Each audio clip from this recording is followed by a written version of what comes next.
Hi everyone! In this video I want to tell you how to train the easiest VLA architecture possible on the SOTA level. And you even don't need to use the robot for this. So I will take Qwen-3VL. Wait a second.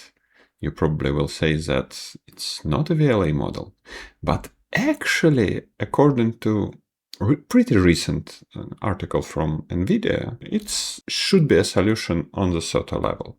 I will go through theory closer to the end of the video, so please jump there if you have any question. Initially, my plan was to train this Qwen-3 on Quake 3. Why? Just because my previous video, you can check it, it was about training Quake on small VLA. And I already have the dataset and script was pretty simple. So I trained this Qwen-3VL on Quake, but it was terrible actually. The idea here, because Qwen inference time, of course it's longer than small VLA, and because of this it was just like this. And of course my previous small VLA was performing much better. But I decided I want to make a different demo, so I took this robot. You can read a little bit more about this robot in my article. I will leave it in description.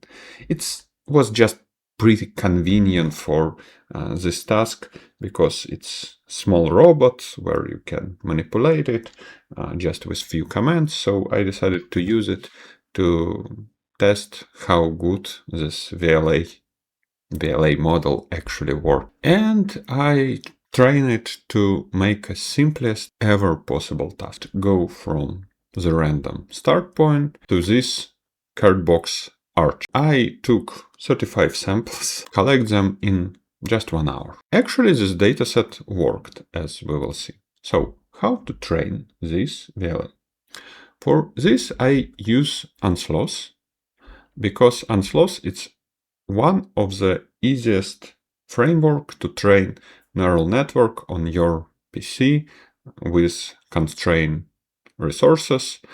It can work with most modern models, and it's pretty convenient when you don't have a lot of GPU and you just need to run a model on your data. And it's a lot of existing samples. Of course, no one today is reading these samples, just ChatGPT, Codex, Cloudy Code, and so on.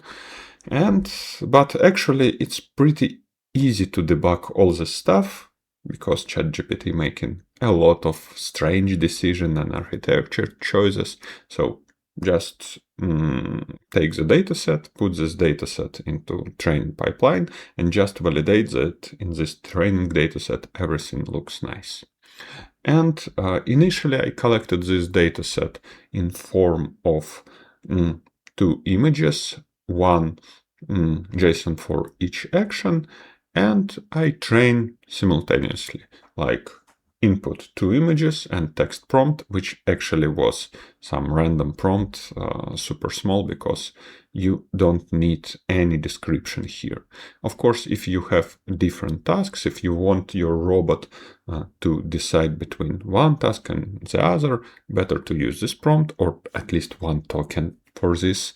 But in real practice, if you have only one task, you just can exclude all this prompt, and it make your work a little bit, it make your network a little bit faster. This neural network actually trained in 15 minutes. A few important points about architecture.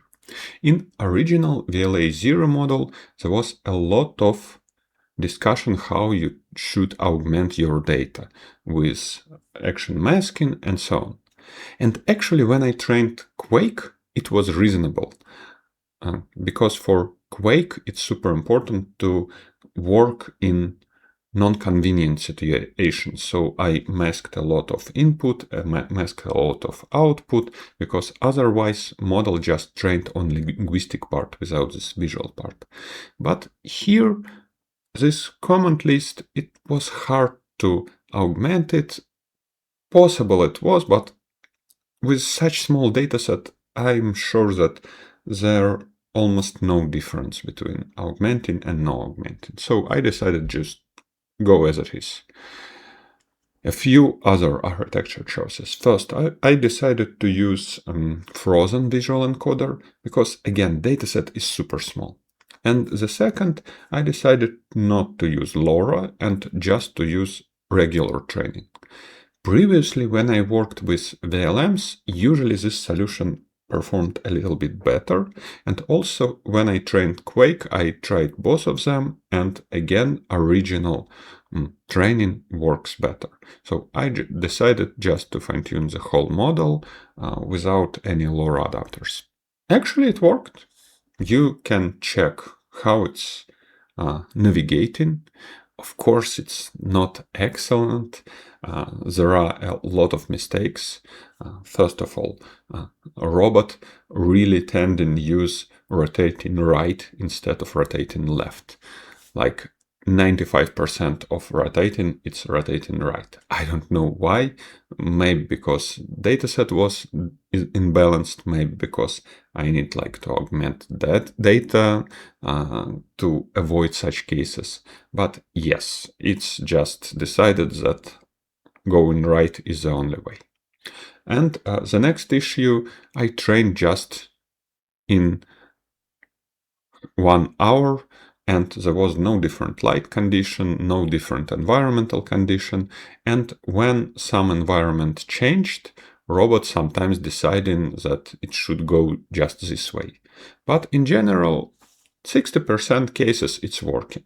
And usually it's actual and real percent for such VLA model, and VLM model. Of course, if you have a big data set, if you append in additional information into your robot, you can reach higher accuracy. But here my accuracy was okay. I expected such result. Let me go a little bit deeper in theory and describe VLA 0. It's a VLA model. What's the main difference? What your main traits? When you working with VLA models, there are a lot of current model architecture, but usually most of architecture, they're trying to make inference much faster. And usually they're doing this through inferencing only one time, like big model part, like linguistic part, encoder part, and then sampling with additional head model different actions. So usually such models, they can sample a lot of actions out of the way of the robot. Like, for example, on one frame, we calculate an initial embeddings like half of a second, and then with just few hundred milliseconds, we calculate in 100 positions of robot. So usually VLA architectures, they focused on this providing fast inference as output. But VLM architectures, they more like classical and regular. When you have one additional token as output, you need to run your whole model. And of course, for running your whole model, you need to spend additional time for this. For example, when I infer Quake, my initial embedding required me half of a second to infer. When I inferred the same Quake for example, 5 actions, it already required 1.5 seconds or 1.2 seconds because it was significantly bigger task. With small VLA, you will not feel difference between 1 frame or 10 frame inference. And it's one of the important point why VLA models sometimes they are better. Why VLM models are actually better in a lot of cases? Because of existing infrastructure.